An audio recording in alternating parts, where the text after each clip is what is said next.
All right, welcome to Cosmic Koolaid. This is episode 18. I'm your host, Corey Short, and in the booth with me today, man, I got the one and only Who the F is just in time. How you doing, man? I'm doing good, man. Happy to be here, man. Happy Good, to brother. be here. Welcome to Cosmic Koolaid. Appreciate you taking time out of your busy day to come on the show. Oh, no problem, man. Thank you Got for you at having me. Silverados tonight with Outlaw Nation. Good stuff. Jesse Howard's and New Breeds.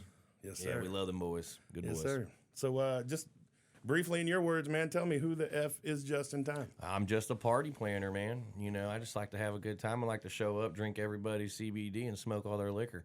Smoke all their liquor and drink the CBD. Yes, sir. And yes, that's actually becoming a thing, man. My Yeah. fridge is full of all these D8 infused seltzers and stuff that the reps keep bringing us. Yeah, So yeah. drinking the weed is becoming more and more of a thing.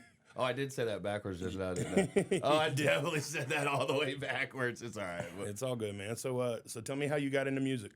Man, really, it was just kind of like a thing, just having fun and stuff. And then really the music, I didn't start taking the music seriously until when I started doing the RedneckRave, and then the RedneckRave sort of took off.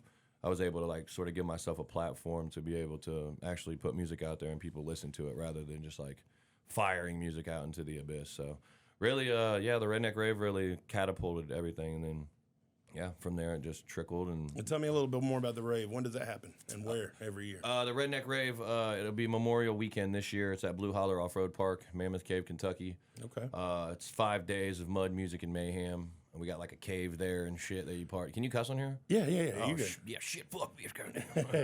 These ATV parks are taking off, huh? Yeah, man, I seen it a long time ago. So I've been doing it about 6-7 years. And when I first did it, it wasn't, I mean, people were still doing mud bogs and everybody was doing their parties. But now, you know, there's a lot more concert infusion going on to where they, you know what I mean? Yeah. When you're drinking and you get tired of drinking all day long, all right, what are we going to do? Well, there's a concert with, you know, badass people Yeah. playing. Let's go tailgate down there. So, yeah, Absolutely. It's definitely gotten bigger over the years for sure. Yeah, I haven't got to check one out yet, but it's, Oh, it's come on, time, man. Come I'm on coming- in. The water's I'm warm. coming to see you Memorial Day weekend, bro. Yeah, come on in. All right, so tell me how you found yourself in these circles with all these cool ass cats, man. You're at Adam Calhoun's wedding. Yeah. You're hanging out with Jelly Roll. Tell me how all that came to be. Man, just good business, man. So like you know, the thing that I take pride on is, you know, I don't really do a lot of contracts at the raves, and that's sort of handshake deals with pretty much everything I do, really. Just building relationships. Building relationships, and you know, I took a lot of losses early on in my years, and you know, when I was doing it with you know, when Church was there, and then Adam and Demon and all that kind of stuff, like they weren't as big as they were, you know what I mean, are now. They're, you know, fucking superstars now and shit. But you know, back then we were sort of coming up in the trenches together, and really they would see me take a, you know, they'd see me take a L, and I would never try to get a discount. I'd be like, you know what, we'll get them next time. You know, pay the piper or whatnot, and just I always did that, man, and I always just did good business. And I'm just a party guy, so you know, I just want to come and have fun and do all that stuff. That's why I really don't consider myself, you know, an artist or a rapper, because everybody wants to be an artist and a rapper or a musician or something like that. I just want to party. I just happen to make a few tunes and people listen to it. That's awesome. Yeah. But yeah, I'm not in competition with nobody. So that's why I always say I'm the party planner, because you know, can't nobody be mad at the guy that throws the parties. He's bringing the good vibes and good times. So. Yeah, and that man, I mean, I've gotten to hang out with a few of them at Silverados, Demon, and some of the guys that have come through, and it really feels like you guys got each other's back. Yeah.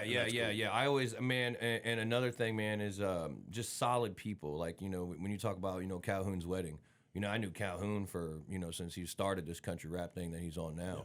Yeah. And, you know, he came to a RedneckRave before he was doing music, you know, and, you know, we just had a good relationship, and he's somebody where, like, if he gives you his word, then, you know, no matter what, that's, you know, he's going to do it if he tells you he's going to do something. So, you know, I really just I admire that as far as, you know, when Calhoun goes. And then, you know, all the other guys like the Jellies, you know, I booked Jelly way back in the day at a rave, and I'm cool with, you know, Jelly's whole entourage and stuff like Boston and Country and Jerry G and all them. And that's how I'm, you know, able to do these kind of things, because I'm just cool with everybody. So, you know, going to and watching it firsthand, that's the coolest thing about like what I do, is just being able to see everybody just catapult into the, you know what I mean? They take off, and it's just like, man, it's motivating, you know, to watch it, because it's like, man, this shit's possible. Like, you know, I've seen it firsthand. Like, they went from doing, you know, 200, 300 cap shows to, you know, now they're selling out, you know, 30,000 cap amphitheaters and across America. So it's a cool thing to watch, man. Was there ever a part of the journey where you doubted that country rap was going to become what it is? Nah, I think that's the thing. Like I knew, because I didn't know what the hell country rap was. I didn't know what a mud bog was. I didn't know about none of this country shit at all. I was a city boy 100%. And really, I just dove into it with an open mind. And like the first time I did a RedneckRave, I was like, man, this shit is fun as hell. All these people are so inviting. There's no bad vibes. Everybody's drinking. Everybody's smoking CBDs. And it's just, everybody's having a damn good time. And then I started listening to it, and I was like, okay, they're really just rapping about all the shit that they're doing. And then, just looking at it and watching it, I'm like, this is something that it has potential to really be its own thing, rather than be like a subgenre, so to speak. Like this is something that's like, you got rock, you got heavy metal, you got different kind of stuffs in that genre. So why not do the same with country and rap? And another thing I noticed about the genre is the crowd. They're not hung up on you don't got to have the dopest music video director. No, I mean, they're all it's homegrown grassroots shit that they all love. Yeah, Outlaw Nation is a prime example of that. Yeah, like exactly. What Jesse and New Breed have built. They don't have $1 million production behind it and stuff. They're doing it. They don't need it because the people they're able to relate to what they're saying, and then through the visuals. It may not be $1 million music video, but it makes you feel like you're there and you're a part of whatever the situation is that they're trying to explain to you. So I feel like it, the organicness of country rap, like people can tell if you're faking it, and they can tell instantly if you're a real boy or you're faking it. You know what I mean? Then they can. Well, in the spirit of being real, I got a confession to make. Yes, sir. I'm new to this genre of music. Yes, sir. I bought Silverados a few years back, and the market kind of forced me to take a look at it. Mm-hmm. And your shit is fire. Thank you, brother. You're one of the better ones. I will tell you that. There's several that I'm not a fan of. We're not going to name drop, but I'm going to tell you. Man, half the genre you're one of the great ass. ones. Half the genre is ass. Hey, I'm glad you said it. No. Me. And then sometimes it sucks though, because then that's what when you get an outsider and you're like, oh, okay, I'm a country rapper. And then they go look up some country rap shit and it's fucking horrible. Yep. And then they're like, oh shit, that's what represents us. They'll look past sometimes all the good music. There's a lot of good musicians in our. I mean, I would put like you and A-Cal up against any MC in any rap genre. Really, I mean, y'all really got a clean, crisp. The way you enunciate your words, it's very easy to take in, and it's just dope. Well, with that, and we're like rappers at heart too. So it's like we're not. Trying to hop on a fad, I guess, so to speak. Like we, you know what I mean? Like this is what we do. So it makes it a lot easier when you're more authentic than trying to force something like, Nashville's trying to do now. So right, for sure. Speaking of, you on the Luke Combs train? You following that ride? Man, this is hometown. Yeah, man. I don't have nothing bad. I've never met the guy. I mean, I just don't really. You know what I mean? Like it's just not kind of my thing. He had a little squirrel with another artist, and I sort of looked at that and I was like, I kind of understand the business side of things, but I also understand the never during certain things. So it's like, And the cool thing about y'all's, what it seems to be from the outside looking in, your genre is basically like, we're going to do whatever the hell we want. Yeah. We don't have anybody that tells us what to do. I'm not saying that any of that, like, I don't want, like, my mom told me, if I don't have nothing nice to say, then don't say nothing. It's kind of one of those situations right now, I don't really know too much about anything, so I just sit there and kind of, just party. I just party. I'll drink with them. So we ain't drinking Bud Light, though. So when we watch all your music videos, one must assume that you are a single man. Nah, I'm married, happily married. Yeah? Yeah, yes, sir. Bro, you roll that image off well. Yeah. Well, I mean, I don't want to look like a Bass Pro mannequin like everybody else. So right. I try to look good. I try to, I'm a little flashy and stuff like that just because that's who I am. Tell me about this special lady of yours. Oh, she's been with me since the raves really kicked. She used to work she still does work the front gates, but she's like my anchor, man. She's the one when I was down and out, when I wanted to quit and, give up and all that stuff, she was there to, lift my head up and, financially and mentally, that she was always there. And, now we got two beautiful baby girls together, and we got two boys.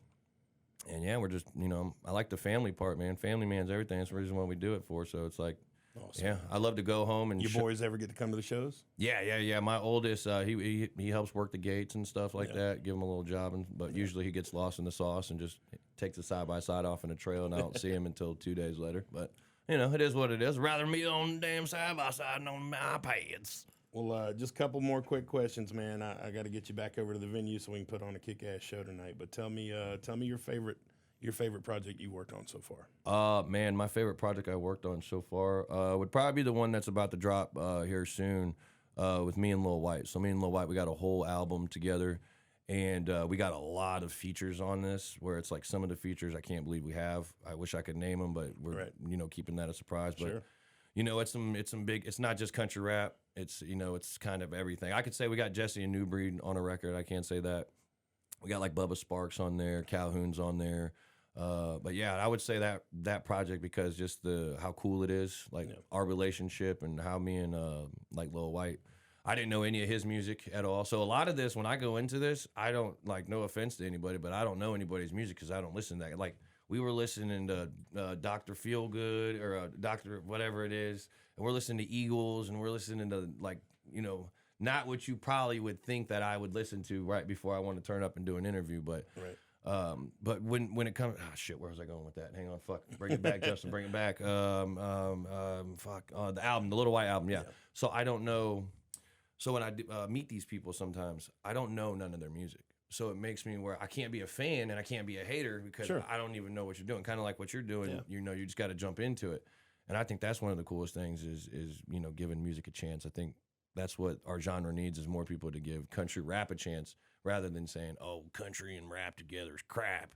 Nah, it's like, give it a chance. Because I guarantee you, like, there's some, if you're a hardworking person, you get your hands dirty every day and you're doing that stuff, like country rap is what you want to listen to be honest with you.